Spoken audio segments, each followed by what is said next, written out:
خلونا بننتقل بحضراتكم إلى موضوع آخر هام، وهو سباق تنشيطي للهجن على مضمار نادي الهجن بالعريش.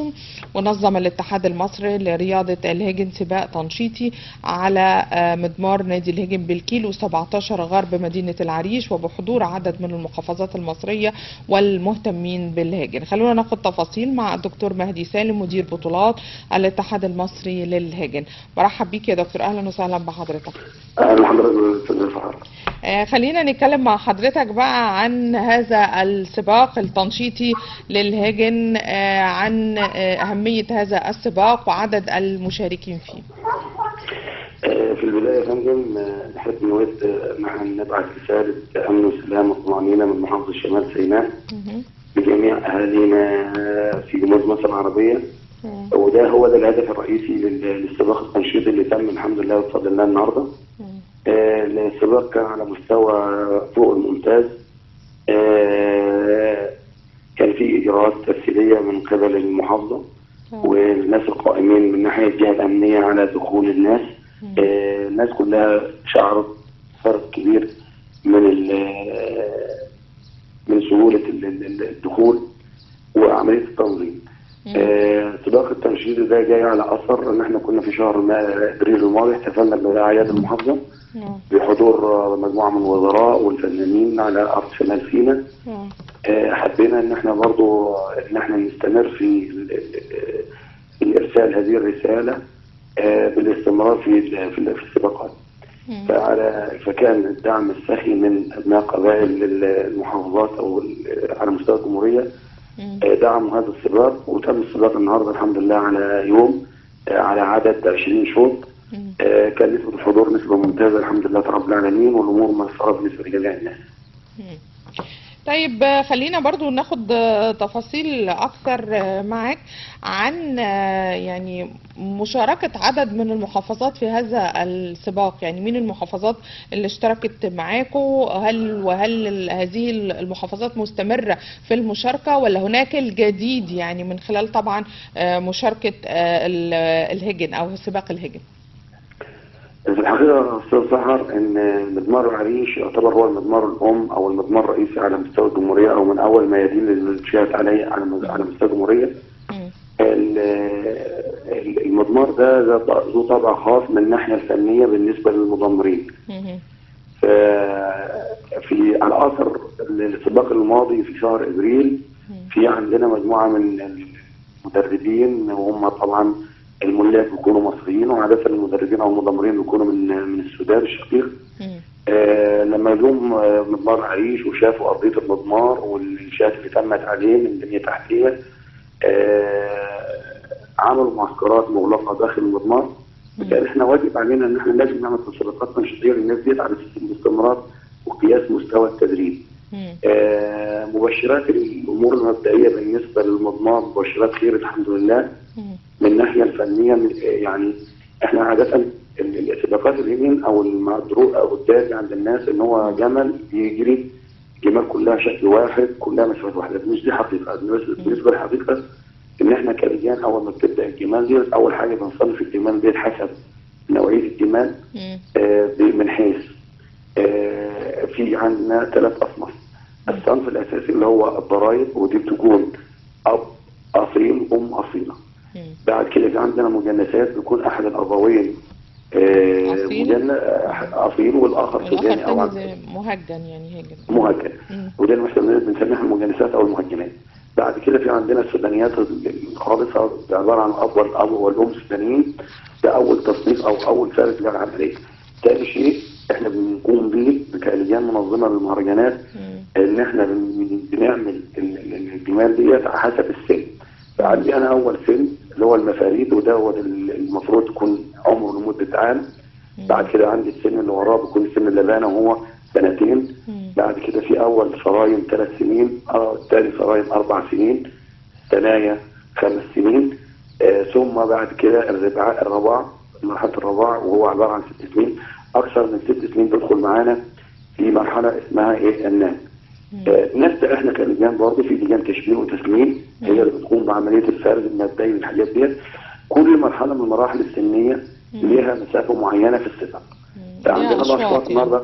ليها اشواط معينه حسب المسافات، يعني ما ينفعش مثلا، المفروض ان انا اجري اكتر من 1200 متر. مم. بالنسبه لسن اللبان المسافه من 2 ل 3 كيلو.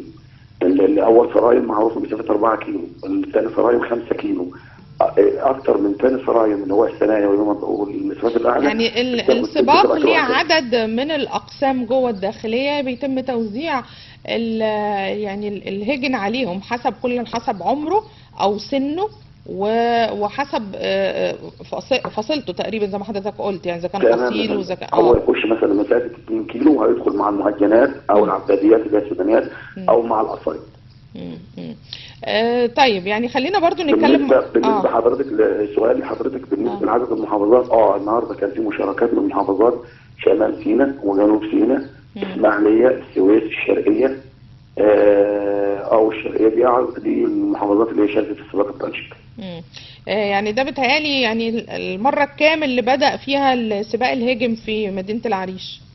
لأنه كنا بقالنا فترة طويلة ما كانش فيه سباقات في العريش. بالظبط يا فندم. طبعا احنا زي ما قلت لحضرتك في بدايه الحديث ان احنا ميدان العريش ده من اقدم الميادين، او هو الميدان الام على مستوى جمهوريه مصر العربيه. الميدان دوت توقف فيه النشاط عقب البطوله العربيه في عام 2007.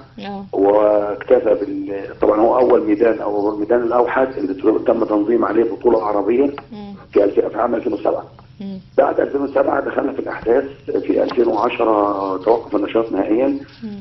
ثم بدوت المحافظ الاب الروحي لرئاسه الاباء والاجداد السيد اللواء عبد الفضيل شوشه محافظ شمال سيناء، والمجهود المبذول من مكتب سياده المحافظ ومدير مكتبه اللي هو مصطفى والناس القائمين ومدير الشباب والرياضه والتعاون. تم اعاده بناء المضمار. طبعا المضمار يعتبر اكبر مضمار في الشرق الاوسط كمسافه، لان هو المضمار انشئ هو تم تجهيز فيه مسافه 5 كيلومترات، وجاري التجهيز ال 3 كيلو الاخر الذي يصبح من اجمالي المضمار 8 كيلو. احنا كلجنه فنيه بالتعاون مع سياده المحافظ اللي هو بيسمع يعني بيسند الامر لاهله. تراودنا مع سياده المحافظ في الاجتماع الاخير ان احنا نخلي ميدان العريش ذو طابع خاص، بمعنى ان احنا عايزين نخلي من احد الميادين المفتوحه على اساس ان احنا المسافه بتاعت الميدان لا تقتصر على 8 كيلو مترات فقط. فممكن نستغل المضمار بحديد يفتح ويغلق. المضمار ممكن نستغله لمده مسافه 12 كيلو، 16 كيلو، مضاعفات وهكذا. فالمضمار الارضيه بتاعته كمان مواصفات عالميه بالنسبه للمضمار. يعني هل هو اتطور مثلا، لان حضرتك بتقول لي هو كان متوقف لفتره طويله يعني؟ طبعا هل تم تطويره مثلا ولا لسه في فكر قادم لتطويره زي مثلا مضمار شرم الشيخ؟ لا، هو بص يا فندم، انا مدير بطولات الاتحاد هو المسؤول على انشاء المسابقات كلها على مستوى الجمهوريه، سواء كانت مضمار شرم الشيخ او مضمار العريش، مضمار العلمين، مضمار السلوم. دي الميادين اللي هي موجوده في جمهوريه مصر العربيه. مضمار العريش احنا تم انشاؤه وتجديده مره اخرى بجهد سياده المحافظ ودعم من وزاره الشباب والرياضه، اللي يصبح المضمار 8 كيلو. هو انشئ منه او جهز منه مسافه 5 كيلو اللي احنا بنشتغل عليهم دلوقتي حاليا. وان شاء الله في انتظار الاسبوع القادم باذن الله هنكمل 3 كيلو الباقيين ليصبح اعلى مضمار من حيث المواصفات العالميه. تمام.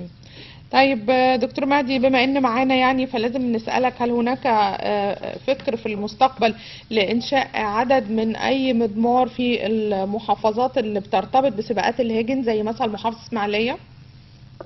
والله يا فندم، محافظة إسماعيلية بدل حضرتك ذكرت الأمور، احنا من ضمن الجاهدين أو الداعمين لإنشاء المضمار.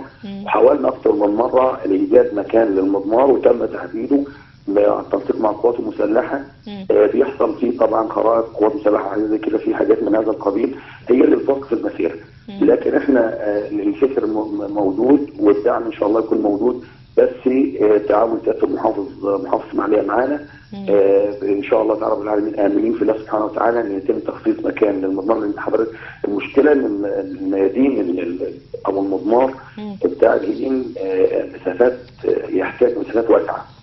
يعني مكان يكون واسع، يعني واسع شويه. يعني انتم محتاجين ده من سياده محافظ اسماعيليه بتحديد مكان لاقامه مضمار على ارض محافظه اسماعيليه، برغم ان كان بيقام سباق الهجن قبل كده، بس مش عارفه ليه توقف يعني. هو حدث ان احنا مع هيئه تنشيط السياحه في شهر 3 2019 نظمنا اخر مهرجان اقيم في مدينه الاسماعيليه، وكان مهرجان ناجح كويس جدا جدا. املين في الاستمرار في النشاط ده في الاسماعيليه، لان برضه هقول لحضرتك حاجه. احنا بالقياس بالنسبه للمشاركين، محافظه الاسماعيليه من ضمن المحافظات الرائده في عدد المشاركين او ملاك الهجن. منطقه التل الكبير، منطقه القصاصين.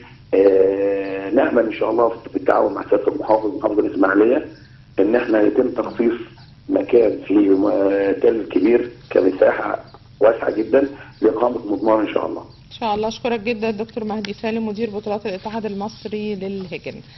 ما زلنا معاكم في محافظة شمال سيناء، واختتمت فعاليات الملتقى الثقافي رقم 11 لشباب المحافظات الحدودية أهل مصر في قصر ثقافة العريش، وبحضور الدكتور محمد عبد الفضيل شوشة محافظ شمال سيناء، والدكتورة حنان موسى رئيس الإدارة المركزية للدراسات والبحوث.